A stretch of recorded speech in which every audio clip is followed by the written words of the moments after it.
Bum, bum, bum. Can you hear me? Yeah. I'm being told you've got to put your headsets on, or you might like to. Actually, it's not that noisy in here, is it? Who was here yesterday? 1, 2. What do you think? Good. Is it good? Well, we'll just wait a couple more minutes and then we'll get going. I was just saying to the organisers, I sort of over-prepared for a slightly longer presentation, so if it appears that I'm going at pace, do forgive me. Anybody wants a copy of the presentation as well, or my crib sheet of tools, you just drop me an email. My email's at the end, and I'll send that to you in the next day or so. Oh, it is 10 o'clock. Good, we're good to go. Right. A little bit about me, just before we get going. I do a lot of things. Actually, one of these portfolio career guys, actually. So I have my own agency, which is an influencer marketing agency, which we launched only last year. Funny enough, we specialize in employee advocacy and influence, because we see that as a very, very important area of opportunity. But we've got access to 100 million influencers as well through our tech. I'm also a podcast host, the Influence Global podcast. If you've had the chance to listen to that, then do check it out. And I'm also the author of Influencer Marketing Strategy.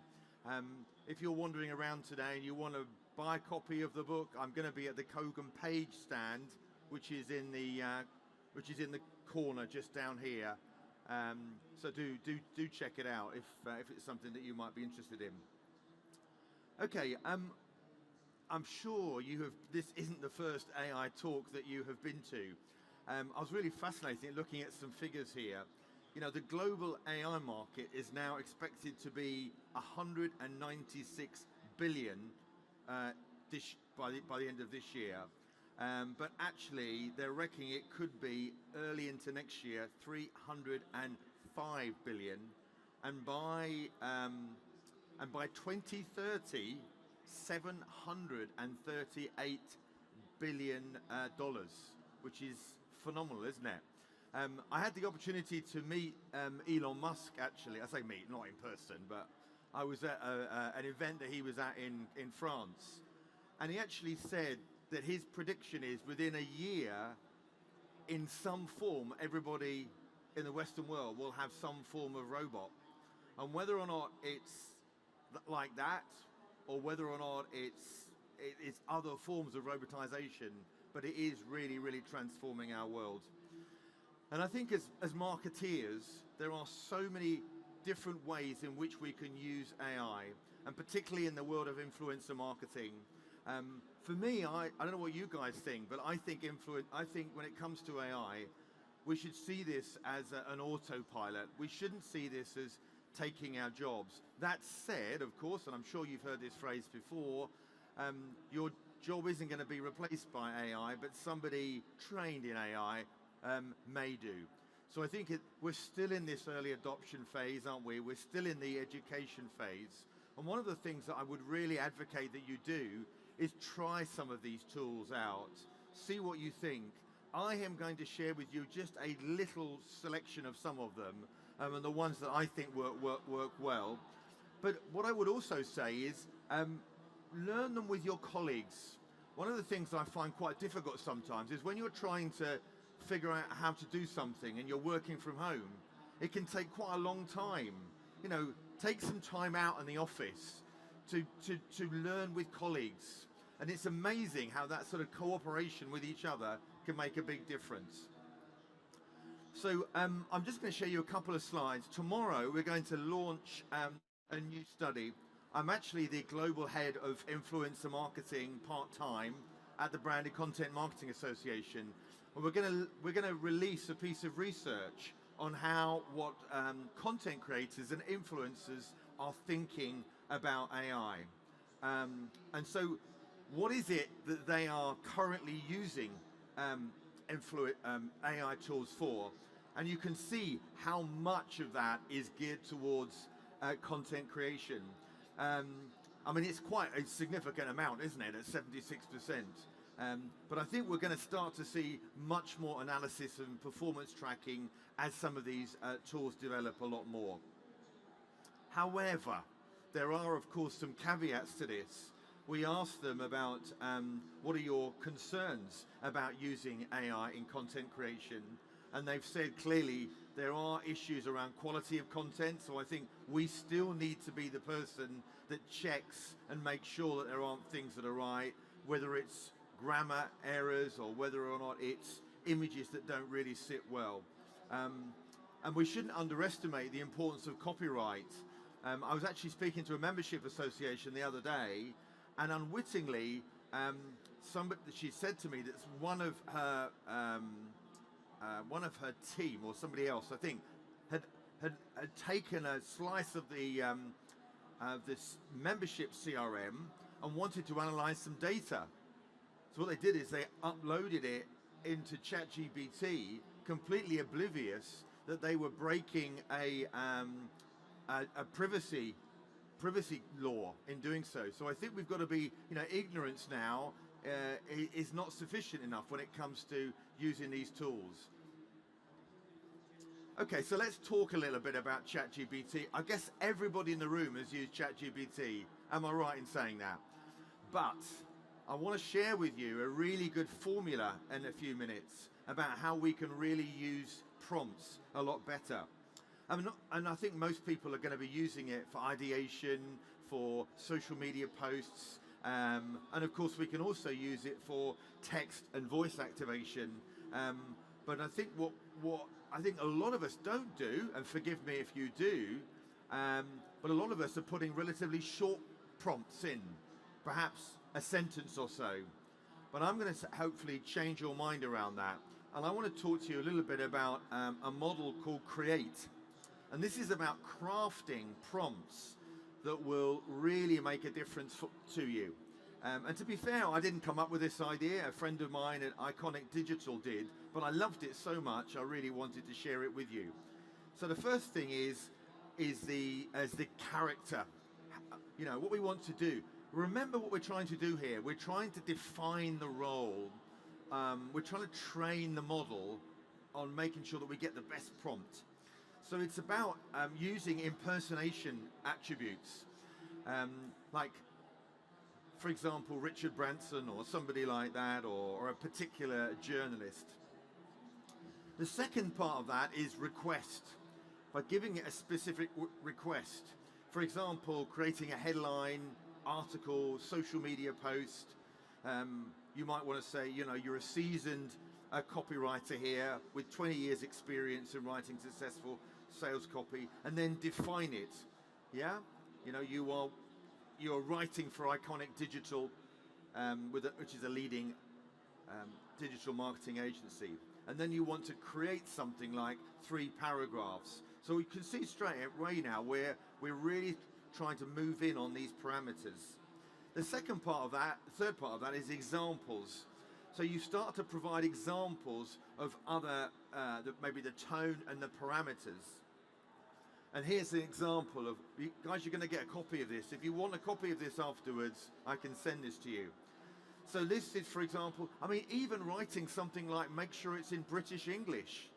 I must admit, I've done hundreds of prompts. I never even put that into the prompts, because of course it can actually come up with, Z's where we would use S's, and behavior where there's no U in it. These little nuances can make a real big difference. So look, the first paragraph, you can read as quickly as I'm saying here, but I think you get the gist of what we're saying here. Really, really hone in further. And then of course you can refine the prompt by making specific adjustments. So maybe, for example, exclude bullet points. And we're starting to now build up this really, really long prompt. Has anybody done a prompt as long as that? Oh, you have, right, okay, 1 or 2 of you have, right. But I think what you're going to see is a lot more of this detail. Also, think about the type of output. Rather than it just be words, you might want to say, produce a table of results, or produce a 500-word blog. And you can use summaries, HTML, images, PDF, all these types of things. Yeah? And then the last part of this is extras. You know, ask me any questions before generating your prompt. The reason why this is important is because whilst you're training the ChatGPT on the model, it might take into consideration previous conversations that you've put in before, and what you don't want is to actually for that to be inserted into the actual output. What else? Yeah, using capital locks for emphasis is another example, and so on.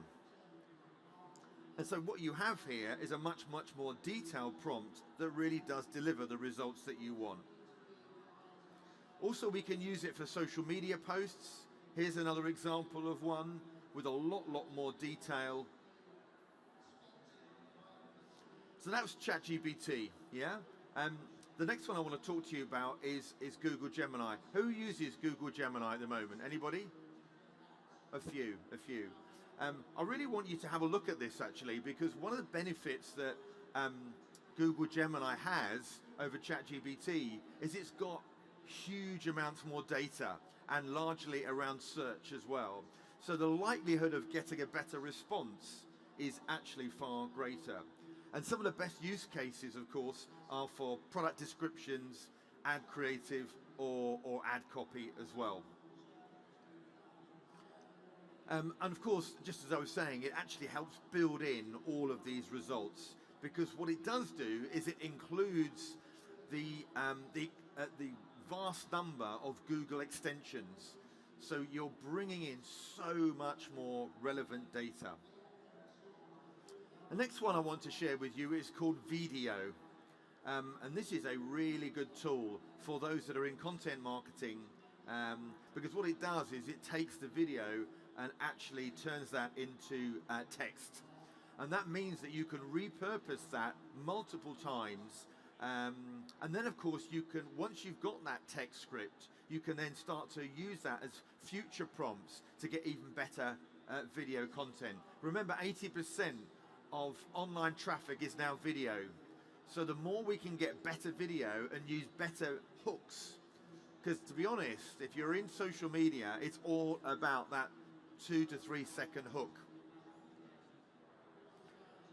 Another one that I want to share with you is called Synthesizer. Does anybody know this one at all? I absolutely love this one. I'm going to show you a video in a second. And what this does is it allows you to create video avatars. This is really important for creators and brands. And you have multiple opportunities to communicate your message, but also through different languages as well. So I want to share this now. Hopefully you can see this video.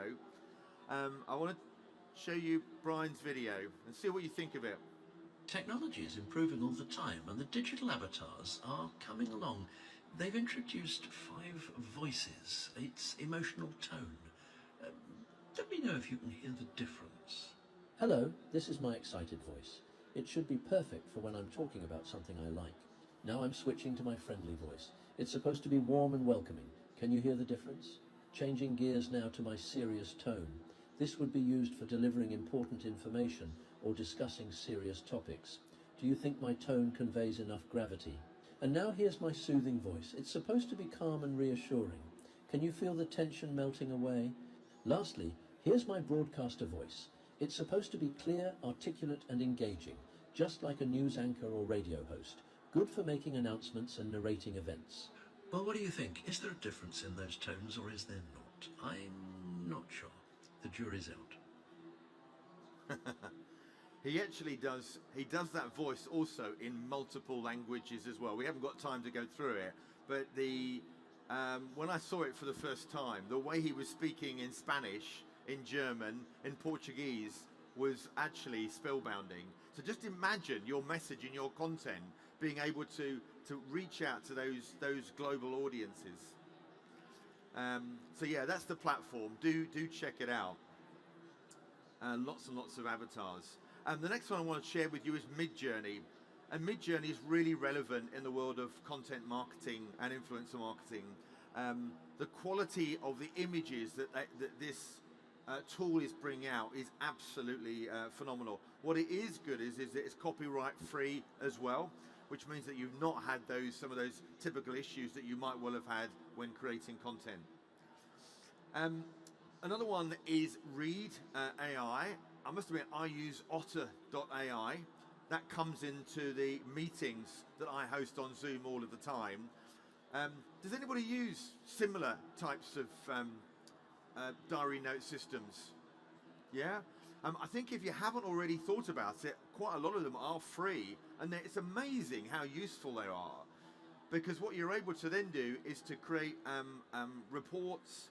As you can see here, you've got in-meeting notes, you've got summaries that you can actually send on to your client or your team members.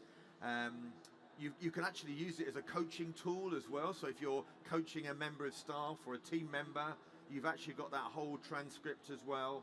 And of course, it can also make recommendations for specific actions. So certainly recommend this. Another one to consider, you may be familiar with it, but it works really well across email, Word, Google Docs, web browsers, because what it does do is it scans lots of your texts and words to make it even better. The amount of people that you now use this to send out emails to clients or prospects, even at job interviews as well. What it does do here as well, it actually starts to highlight in different colors whether or not you've been clear in your message. It also looks at things like engagement and delivery. So I'm doing a report on AI at the moment actually, and I will finish by using Grammarly to actually go through this 15-page report and spot some of the things that perhaps a human eye might not be able to do. Hootsuite is another great product for you to look at. I'm sure you know it, but their advanced AI is absolutely phenomenal.